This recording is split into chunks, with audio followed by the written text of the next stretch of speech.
talking about, Willis? Welcome to Not My Reality. I'm your host, as always, Vinstradamus. All right, let's get right to it.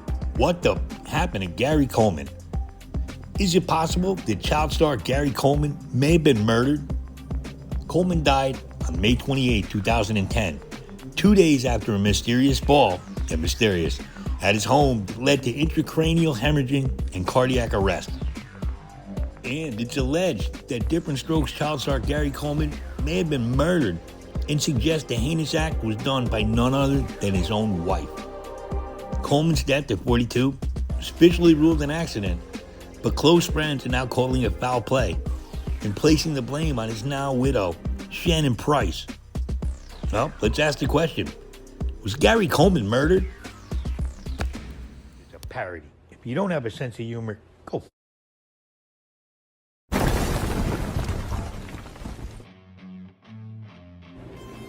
Welcome.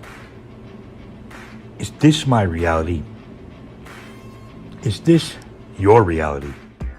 Support this channel. Hit that like button. Hit that subscribe button. Smash that notification bell. Because if you don't, I'm going to send you to see Mr. Carlson at the bike store.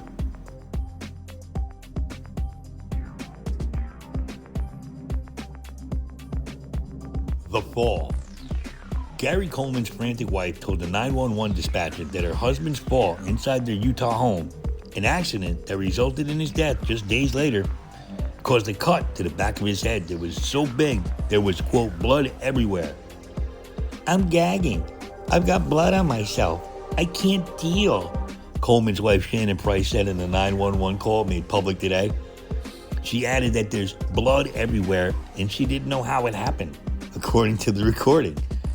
"I really don't know what happened," said Price, according to the recording obtained by TMZ.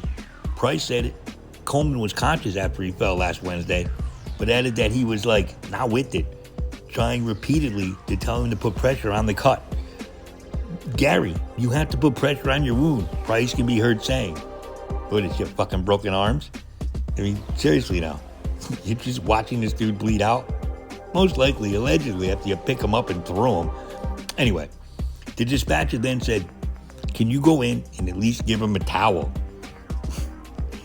Wow. That's when you can hear Price bark out, "Gary, sit down." During the call, Price told the dispatcher that she didn't drive Coleman to the hospital because she was sick and she was afraid she was going to have a seizure. Coleman ended up suffering a brain hemorrhage and he died 2 days later after Price took him off life support.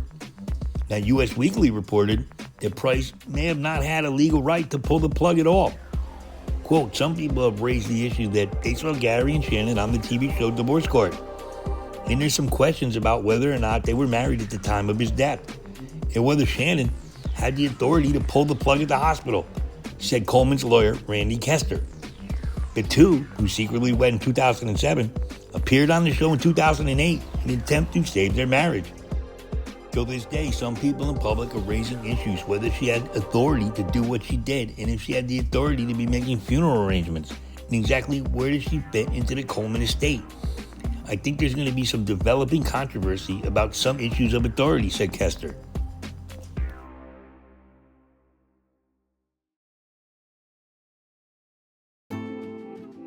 What the are you talking about, Willis? Co-star Todd Bridges. How weird is it that he's the one that's still alive? But anyway, co-star Todd Bridges says he was surprised to see Coleman's ex, Shannon Price, speaking out when she decided to pull the plug on his life support. Well, this is a little suspicious.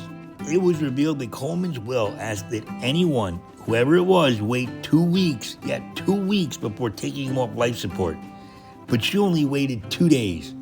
What, was she afraid he's going to wake up and go, "Hey, she threw me across the room"?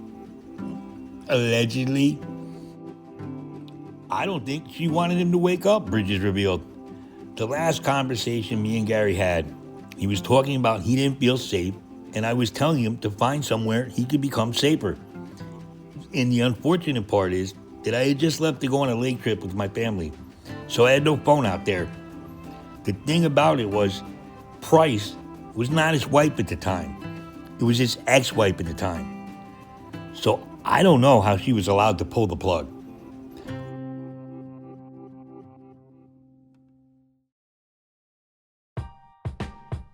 The clues.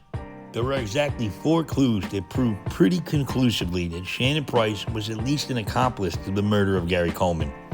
2 are physical evidence, 2 are emotional inconsistencies. Clue number 1.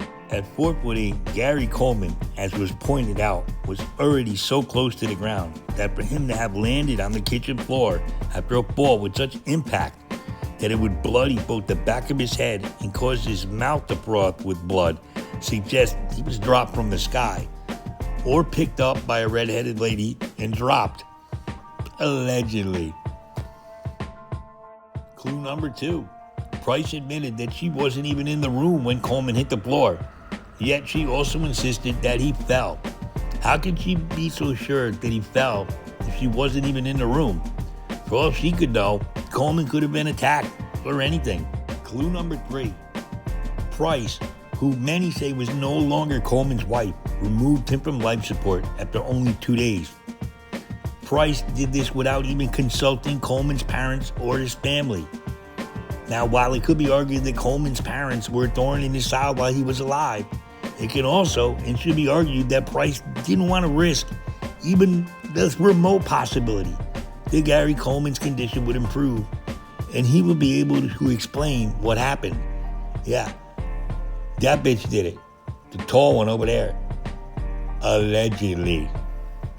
Clue number 4.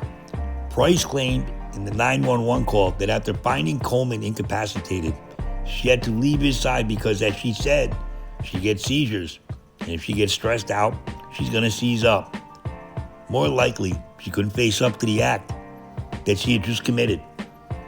The next thing a bank robber does after getting the money is leave the bank. Price's aversion to the dying Coleman is the greatest argument against her innocence. Think about it. If you were to walk into a room and find someone that you love, even remotely cared about, stretched out on the kitchen floor bleeding, you might run to get your phone. But the last thing you would do was leave their side until an ambulance came. And probably not even then. Ask yourself, what kind of person is more worried about their own stress level than comforting a dying loved one? Well, the kind of person that did everything she could to ensure that loved one would die and keep his mouth shut about what she did to him. Allegedly.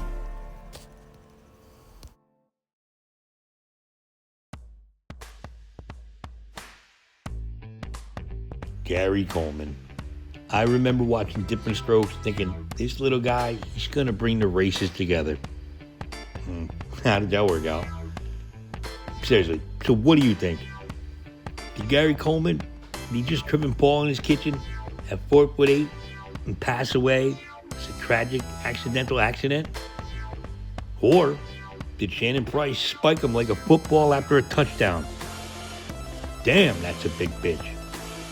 Just saying. Allegedly. Please, leave a comment down below. Let me know what you think. Let's get the fuck out of here. I got Dickie Roberts' Child Star on DVD. Why don't you guys stop by? We'll check it out. Peace. What'd you do? But you're cooling Arnold. You know Homer ain't missing. What you talking about? After you promised to be good, you turned my hot tub into a cold tub and you let Abraham loose for a swim. What you talking about, Mr. D? Did you just hear what I heard? Her kids are in school in other countries, and she likes it that way. Yeah, and we're in a lot of trouble.